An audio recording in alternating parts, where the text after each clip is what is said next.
আসসালামু আলাইকুম। আন্তর্জাতিক বিশ্ব সংবাদে আপনাকে স্বাগত। শুরুতে সংবাদ শিরোনাম, পরে বিস্তারিত। বাংলাদেশের সর্বশেষ গুরুত্বপূর্ণ আপডেট সংবাদে আপনাকে স্বাগত। শুরুতেই সংবাদ শিরোনাম, পরে বিস্তারিত। শুরুতেই জানাবো, ৭ দফা দাবিতে জুলাই ঐক্যের আলটিমেটাম পূরণ না হলে মার্চ 2 সচিবালয় কর্মসূচির হুঁশিয়ারি। আওয়ামী লীগের দোসর আখ্যা দিয়ে সরকারের বিভিন্ন মন্ত্রণালয় ও দপ্তরে বর্তমানে কর্মরত ৪৪ জন আমলা এবং ৯৫ জন ম্যাজিস্ট্রেটের তালিকা প্রকাশ করেছে জুলাই ঐক্য। মঙ্গলবার ২০ মে সকালে জাতীয় প্রেস ক্লাবের জহুর হোসেন চৌধুরী হলে আয়োজিত এক সংবাদ সম্মেলনে এই তালিকা প্রকাশ করা হয়েছে। এ সময় আমলা এবং ম্যাজিস্ট্রেটদের বাধ্যতামূলক অবসরে পাঠানো সহ ৭ দফা দাবিও জানিয়েছে ৮০টি সংগঠনের সমন্বয়ে গঠিত প্ল্যাটফর্মটি। একই সঙ্গে আগামী ৩১ মের মধ্যে দাবি আদায় না হলে মার্চ 2 সচিবালয় কর্মসূচি ঘোষণারও হুঁশিয়ারি দিয়েছে তারা। হুতিদের ক্ষেপণাস্ত্র হামলায় তেল আবিব বিমানবন্দর বন্ধ। ইসরায়েলের বেন গুরিয়ন আন্তর্জাতিক বিমানবন্দরে ইয়েমেন থেকে একটি মিসাইল দিয়ে আঘাত হানার পর বিমান ওঠানামা বন্ধ হয়ে গেছে। আজ মিডল ইস্ট মনিটর এর এক প্রতিবেদনে ইসরায়েলের চ্যানেল 12কে উদ্ধৃত করে এমন সংবাদ প্রকাশ করা হয়েছে। এরপর জানাবো, ইসরায়েলের বিরুদ্ধে যুক্তরাজ্য, কানাডা, ফ্রান্সের কঠোর বার্তা। পশ্চিম তীরে বসতি সম্প্রসারণের বিরোধিতা করে ইসরায়েলকে চড়াও বার্তা দিয়েছে ৩ শক্তিশালী দেশ যুক্তরাজ্য, যুক্তরাষ্ট্র, ফ্রান্স। দেশগুলো ইসরায়েলকে সতর্ক করে এই যৌথ বিবৃতি দিয়েছে। বিবৃতিতে বলা হয়েছে, ইসরায়েল যদি হামলা অব্যাহত রাখে এবং মানবিক সহায়তা প্রবেশে বাধা দেয় তবে তারা ব্যবস্থা নিবে। এবারে জানাবো, সীমান্তে ভারতীয় সেনার মৃত্যু। ভারতীয় সেনাবাহিনীর এক সদস্য নিজ রাইফেলের গুলিতে মৃত্যু হয়েছে। আজ দেশটির জম্মু ও কাশ্মীরের সাম্বা জেলার আন্তর্জাতিক সীমান্তে এই ঘটনা ঘটে বলে জানা গেছে। এদিকে স্টুডিও দেখানোর কথা বলে তরুণীকে বাসায় এনে ধর্ষণ করেন নোবেল, বলছে পুলিশ।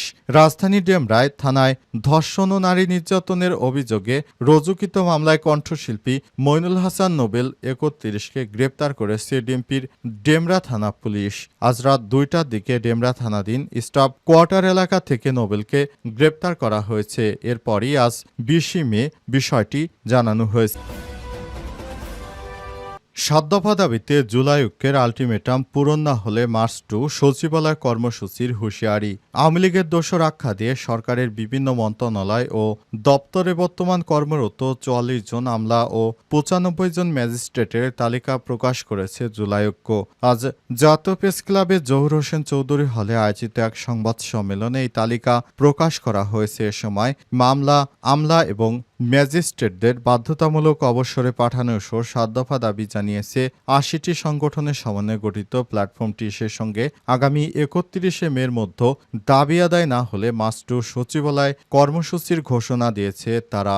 জুলাই ঐক্যের সংগঠক এবি জুবায়ের বলেছেন, আমাদের দাবি আদায়ে আমরা সরকারকে ৩১ মে পর্যন্ত সময় বেঁধে দিচ্ছি। এই সময়ের মধ্যে আমাদের দাবি আদায় না হলে আমরা মার্চ 2 সচিবালয় কর্মসূচি ঘোষণা করতে বাধ্য হব। প্রয়োজনে দাবি আদায়েরও কঠোর কর্মসূচি দেওয়া হবে। এর আগে লিখিত বক্তব্যে ৭ দফা দাবি তুলে ধরেন জুলাই ঐক্য সংগঠক মোসাদ্দেক আলী ইবনে মোহাম্মদ। তাদের দাবিগুলো হলো: ১. আগামী ৩১ মের মধ্যে তালিকায় উল্লেখিত সন্ত্রাসী দল আওয়ামী লীগের দোসর বাধ্যতামূলক অবসর দিতে হবে। ৩. সরকারি কর্মদিবসের মধ্যে তদন্ত কমিটি গঠন করে দৃশ্যমান কাজের অগ্রগতি দেশের জনগণকে দেখাতে হবে। ৩. দেশের তথ্য পাচারকারী, ছাত্র জনতার বুকে গুলি চালানো, নির্দেশকারী এবং সহযোগিতাকারী সব আমলা ও প্রশাসনের কর্মকর্তাদের পরিবার এবং সবার ব্যাংক হিসাব, অবৈধ সম্পদ জব্দ করতে হবে। ৪. স্বৈরাচারের দোসর আমলা ও প্রশাসনের কর্মকর্তাদের দেশ থেকে নিষেধাজ্ঞা দিতে হবে। ৪. আইনগত ব্যবস্থা গ্রহণ করতে হবে। ৫.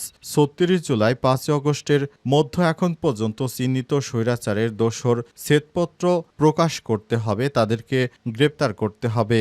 ৬. ১৩২ ধারার কারণে থানায় খুনি পুলিশদের নামে মামলা নেওয়া হয় না। ৭. আগামী ৩১ মের মধ্যে ধারা বাতিল অথবা সংশোধন করতে হবে এবং আগামী ৩১ মের মধ্যে সেনানিবাসে আশ্রয় নেওয়া ৬২৬ জনের তালিকা প্রকাশ করতে হবে। তারা এখন কোথায় আছে এবং কতজন কার সহযোগিতায় দেশ ছেড়েছে তাদের তালিকা প্রকাশ করতে হবে বলে জানানো হয়েছে। হুতিদের ক্ষেপণাস্ত্র হামলায় তেল আবিব এর বিমানবন্দর বন্ধ। ইসরায়েলের বেন গুরিয়ন আন্তর্জাতিক বিমানবন্দরে ইয়েমেন থেকে একটি মিসাইল দিয়ে আঘাত হানার পর বিমানবন্দরে সাইরেন বেজে ওঠে। এরপর বিমানবন্দর বন্ধ হয়ে গেছে।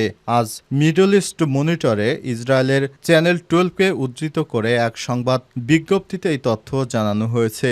ইসরায়েলের ইদিয়ত আহরনত পত্রিকা জানিয়েছে, আজ তেল আবিবের কেন্দ্রস্থলে, বিশেষ করে তেল আবিব রিশনলে, জিয়ন লোত, ব্যাট ইয়াম, পেতাম টিকভা সহ বিভিন্ন জায়গায় ভয়ানক ক্ষেপণাস্ত্র হামলার সাইরেন বেজে ওঠে। এদিন সকালে ইসরায়েলি দখলদার সেনাবাহিনী দাবি করেছে যে তারা মিসাইলটিকে প্রতিহত করেছে। ইসরায়েলের জরুরি সেবা মাগেন ডেভিড অ্যাডম জানিয়েছে, ইসরায়েল তেল আবিবের দক্ষিণে অবস্থিত ব্যাট ইয়াম শহরে আশ্রয় পালানোর সময় কমপক্ষে একজন আহত হয়েছে।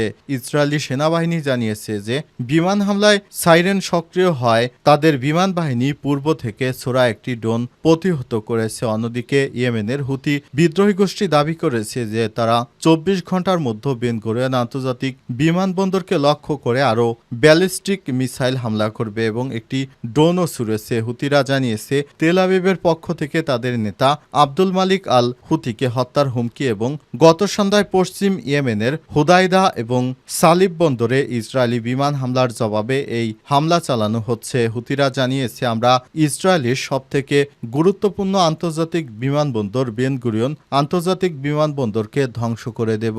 এরপরই এই সাইরেন বেজে ওঠার পরই ইসরায়েলের সেনারা সেখানে সক্রিয় হতে শুরু করে। ইসরায়েলের বিরুদ্ধে যুক্তরাজ্য, কানাডা, ফ্রান্সের কঠোর বার্তা। পশ্চিম তীরে বসতি সম্প্রসারণের বিরোধিতা করে ইসরায়েলকে চড়া বার্তা দিয়েছে তিন শক্তিশালী দেশ যুক্তরাজ্য, কানাডা এবং ফ্রান্স। এগুলো ইসরায়েলকে সতর্ক করে যৌথ বিবৃতি দিয়েছে। বিবৃতিতে বলা হয়েছে, ইসরায়েল যদি হামলা অব্যাহত রাখে এবং মানবিক সহায়তা প্রবেশে বাধা দেয় তবে তারা ব্যবস্থা নিবে। বিবৃতিতে আরও বলা হয়েছে, গাজার সাধারণ মানুষের জন্য খাদ্য, ওষুধ ও পানি প্রবেশে বাধা মানবাধিকার লঙ্ঘনে শামিল। পাশাপাশি পশ্চিম তীরে বসতি সম্প্রসারণেও বিরোধিতা জানায় তারা। দেশগুলো লক্ষ্যভিত্তিক নিষেধাজ্ঞা দেওয়ার কথাও বিবেচনা করছে। জোরপূর্বক বাস্তুচ্যুতির আন্তর্জাতিক মানবিক আইনের পরিপন্থী। ফ্রান্সের প্রেসিডেন্ট ইমানুয়েল ম্যাক্রো বলেছেন, গাজার মানবিক পরিস্থিতি এখন অসহনীয়। তিনি দুই রাষ্ট্রভিত্তিক সমাধানের কথা তুলে ধরে জানান, 18 জুন নিউ ইয়র্কে অনুষ্ঠিত প্যালেস্টাইন রাষ্ট্র নিয়ে আন্তর্জাতিক সম্মেলনের বিষয়টি প্রাধান্য পাবে। ফ্রান্স এবং সৌদি আরব এই সম্মেলনে সভাপতিত্ব করবে। ইসরায়েলের প্রধানমন্ত্রী বেঞ্জামিন নেতানিয়াহু এর সমালোচনার জবাবে বলেছেন, পশ্চিমের নেতারা ইসরায়েলকে রক্ষা না করে বরং হামাসকে পুরস্কৃত করছে। তিনি আরও বলেন, ইসরায়েলের আত্মরক্ষামূলক যুদ্ধ থামানোর জন্য চাপ সৃষ্টি করে আসলে 7 অক্টোবর হামলার মতো ঘটনাকে উস্কে দেওয়া হবে বলে মনে করছে নেতানিয়াহু। নেতানিয়াহু কোনোভাবেই যুদ্ধ থামাতে চায় না। সীমান্তে ভারতীয় সেনার মৃত্যু।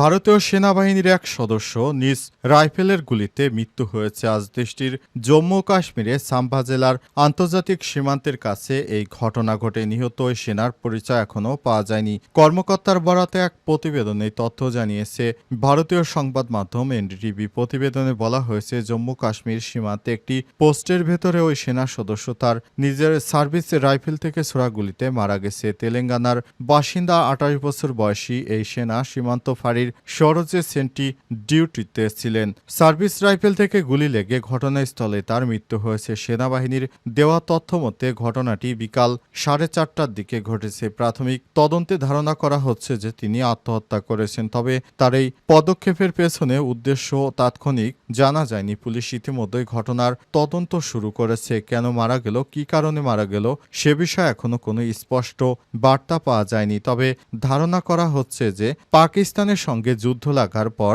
ভারতের সেনা সদস্যরার মনোবল অনেক অংশে ভেঙে পড়েছে। তারা এখন অনেকেই যুদ্ধে জিততে না পেরে তারা মারাত্মকভাবে মানসিকভাবে ভেঙে পড়েছে।